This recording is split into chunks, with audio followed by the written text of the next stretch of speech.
real estate investors, Less than Like- 250.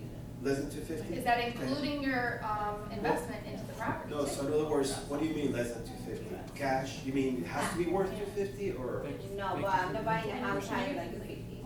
not higher? So it has to be worth 500 or 400. At least 350. 350? Does that include the money you're putting into it though? So if you have 250 to spend, do we need to look for something that's 150 and then you put the balance of it in there and then you No, sell it? I'm talking about So she wants to 350. buy it Yeah, buy it. for at 200, 250. maybe to 250. And you put 50,000 in and maybe you get 50,000 on the out. Yeah. Because if you're gonna say, you know, That's not bad. we'll look to buy a house for 50 or 50, $80,000.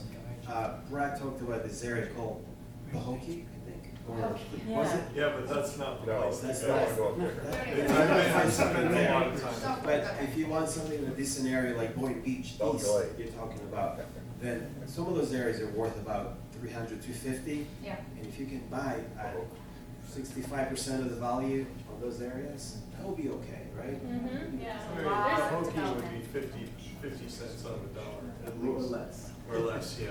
Right. So that's good. So you guys are getting, what are you gonna do after you leave here, right? A little bit, a little bit, no? Can I ask a question about distress? So- Yeah, sure. A pre-foreclosure property where the person that owns it is delinquent, Mhm. say, a few months, or whatever it is. When you make an offer to bail them out, do you have to also speak to the bank that's owed the back money on it? Well, when you say pre-foreclosure, first of all, you're Think talking about about- before the lis pendens and the complaint is filed, or after? Well, usually you can see it if it's Liz Penn, but, Well, some people refer to pre-foreclosure that they're like 30, 60, 90 days late, but they're not yet in foreclosure.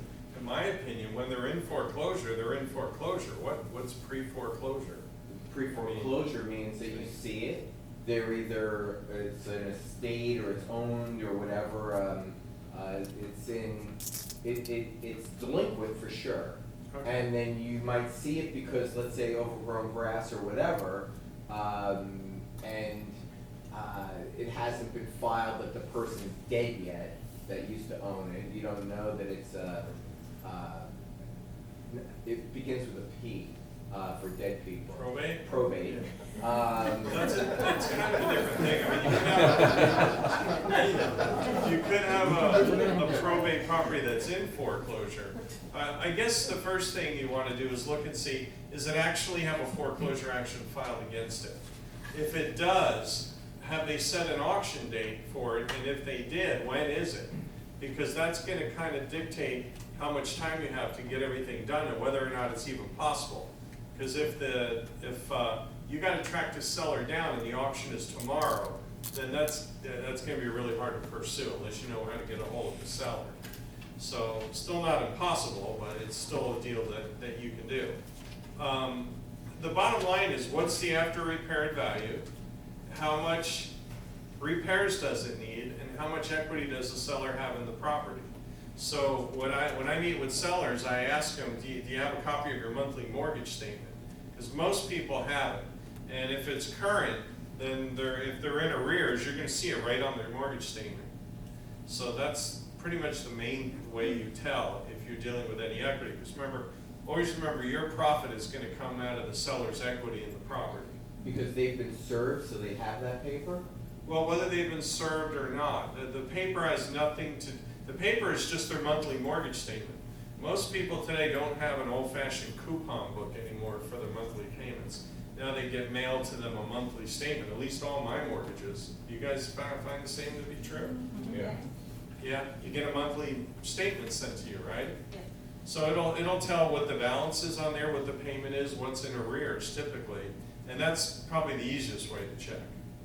But when the sale takes place, you don't need to get approval, obviously, from the bank, so when do you need to notify the bank that you're buying the place? If we do a short sale, Well, again, it depends what do they owe. If there's no equity in the property, then you would make a short sale offer like Doug said. But it boils down to how much equity is in the property. Because that's where you're probably, whether or not it has a foreclosure action against the file or not, if you're using a title company, then they're going to request a payoff. So whether the loan is delinquent or not, the tell you what the payoff is. Now, it's probably gonna be puffed up with all the back payments, late fees, interest, anything that they could puff it up with. But if there's anything left over, that's your potential profit in the deal, providing, you know, you determine what the seller wants to walk away from the closing with, because they may want to walk away from the closing with something. Did that answer your question, though? Yes. Yeah, Thank you. So most of the time, you're not gonna find a pre-foreclosure in the MLS, like through an agent. Most of the time, you know, they might be there. A lot of the banks, if you start a short sale, which is a pre-foreclosure, then if there's no equity, like Tom's saying, sometimes there's no equity, then you start a short sale. And then the banks require, the house, right? They require the agents to put the house in the MLS. Right, but even then, the short sales, I don't personally, I don't know about you guys, but, I don't recommend short sales because like I was saying before, there are no deals anymore. The bank says this is what they want, there's no negotiating. So to go with a pre-foreclosure or foreclosure, okay, that's fine, and that's what it is. The property's 200 and the bank wants 200 and you wanna get it for 120 or whatever, cause you think you're gonna make money, well, you better pay the 80,000 on top of what the bank's gonna give you. You don't think so? So, Right? so you're saying Oh, I that- was like, this is. No, I'm listening. But Yeah.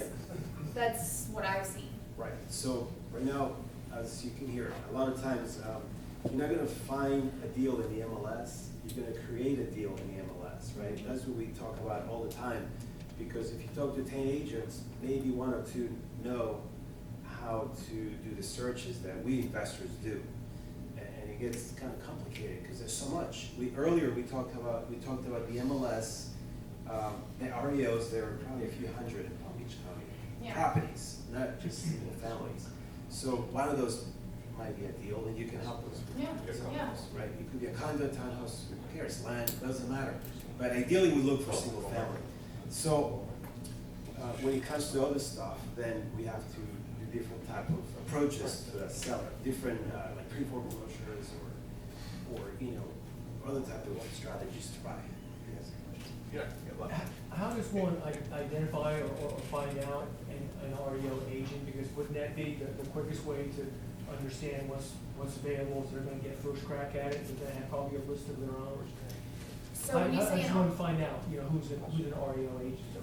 so I know there's certain agents, certain companies that strictly focus on REOs. And you'll see a lot of those listing agents in the MLS. I'm sure you could Google REO agents from South Florida. But if you're working with a real estate agent and it comes up, we have access to everything. So anything that you needed to know, we would reach out to whomever it may be to get those questions answered that you had. So as long as you have a knowledgeable agent that's willing to do the work, it's South Florida. We got 40,000 of us. Gotta kind of pick through them. And it would just say bank owned, is that how you identify an REO? It would say bank owned most of the time? REO, if because there's a little filter spot. If you work with an agent and you wanna go in to see what's listed, there's a lot of us get the daisy chain emails, and we try not to get those with the off-market listings as well, and those are normally, REO